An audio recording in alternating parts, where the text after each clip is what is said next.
walk through the suburban community taking out my braids, where people probably like, oh, he ratchet, look at him, he ratchet. But that's okay, because that's an aspect of who I am. Greetings, y'all, and welcome to Seek Things Above TV. I'm your host, Lucha Cooney. So we are following up on the last video where we discussed Dee-1 and Lecrae having this conversation on whether or not a Christian could be righteous and ratchet at the same time.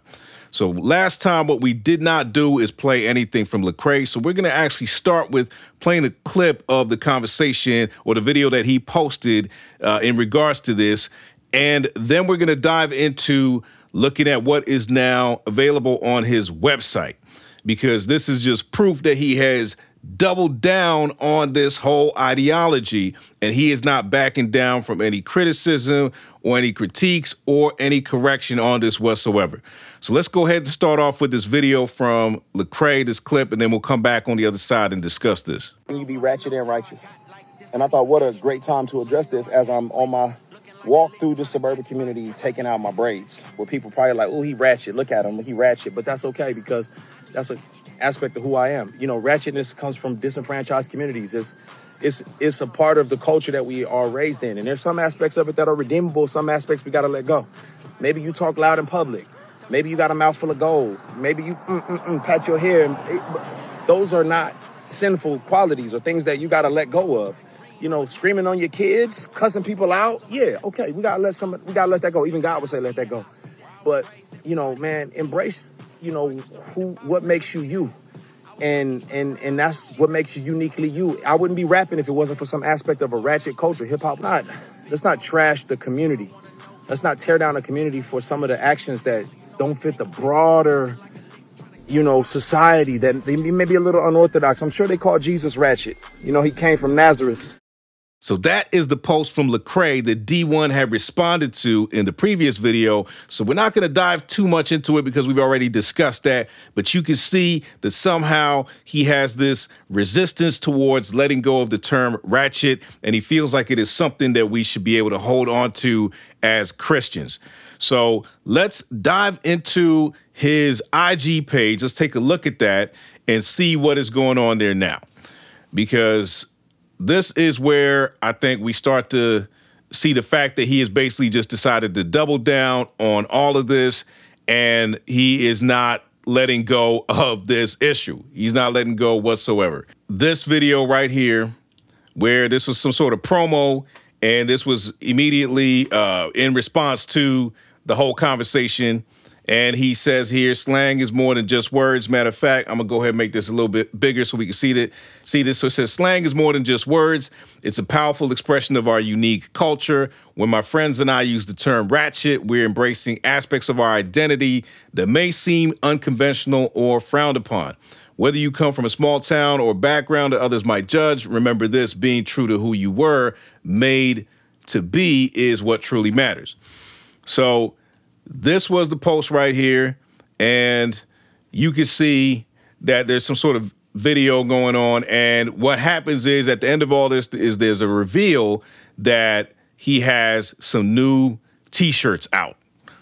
Okay, and here is the heart of the conversation we're going to have today, is that he has doubled down and presented to us these new t-shirts, and the t-shirts say Righteous and Ratchet, that's one of them. And there's a few other ones here. I don't know if these were previously on the site or not, but you have Righteous and Ratchet. You have I Can Quote Kendrick and Corinthians. You have Pray With Me, Don't Play With Me. And you have the one that I believe is the most problematic, which is I Can Quote Cardi and Corinthians. I Can Quote Cardi and Corinthians. All right, so this is what he has put on these new t-shirts.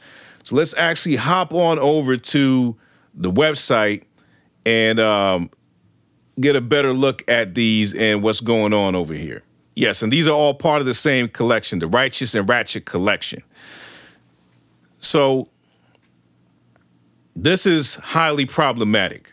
If you say that as a believer, someone can quote a certain philosopher of the day or a certain voice of the day, and they can also quote the Bible, then you're implying that whatever that person has to say is of some use to the believer. Because otherwise, why are we wasting time quoting certain figures within society or in pop culture? Why are we wasting time quoting that?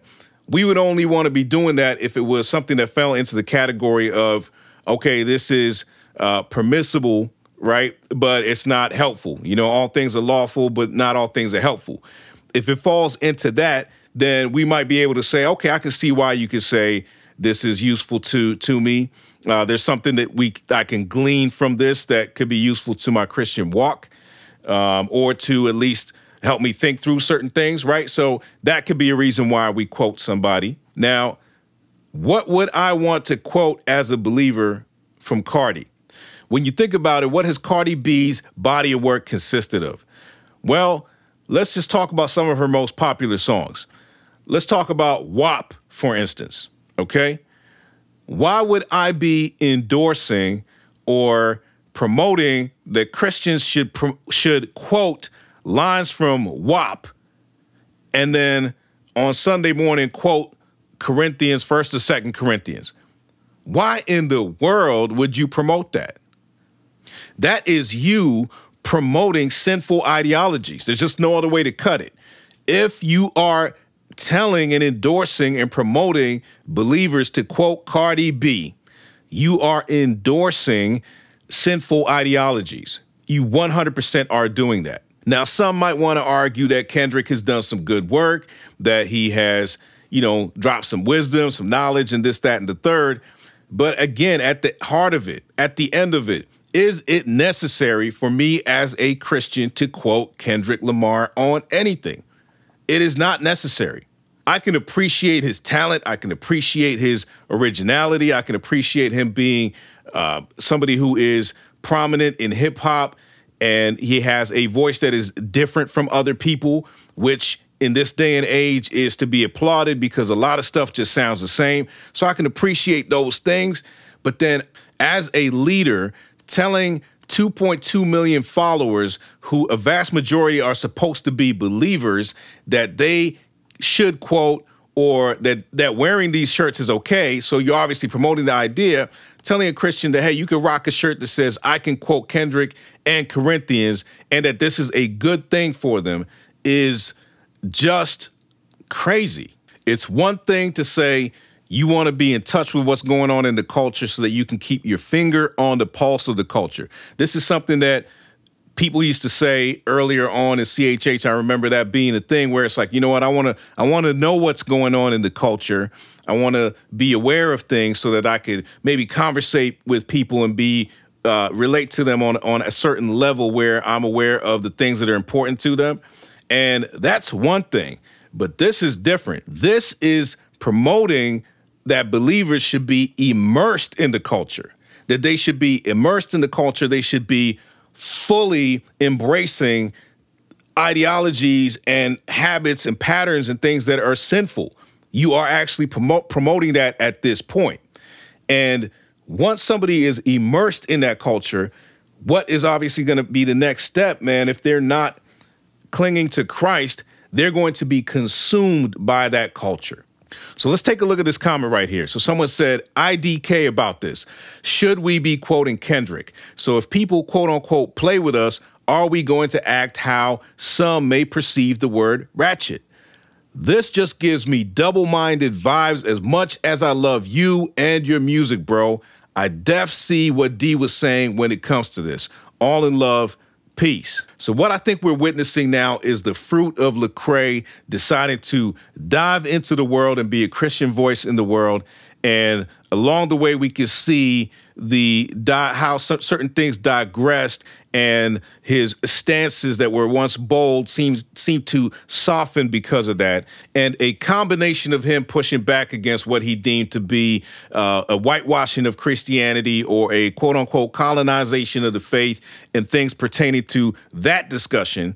And as a result, we are where we are today, where he is taking terms like ratchet and making it synonymous with blackness and failing to separate the two, because nobody is saying that you have to be, when you become a Christian, you have to lose the things that are part of your culture and your identity that just make you up, that are not sinful.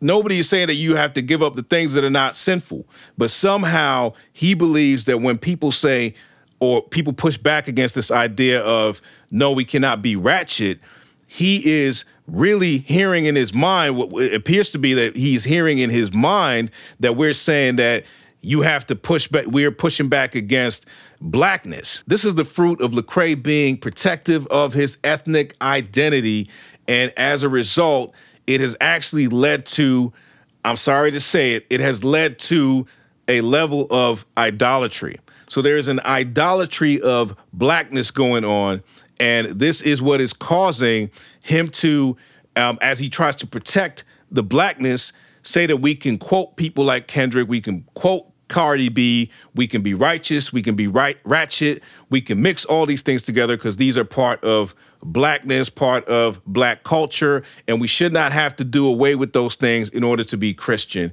With all that being said, let me know your thoughts in the comment section below. Don't forget to like, share, and subscribe. Tell a friend to tell a friend. And if then you have been raised with Christ, seek the things that are above, where Christ is, seated at the right hand of God. Set your minds on things that are above, not on things that are on earth. All right? God bless y'all, and I'll see y'all on the next one. Peace.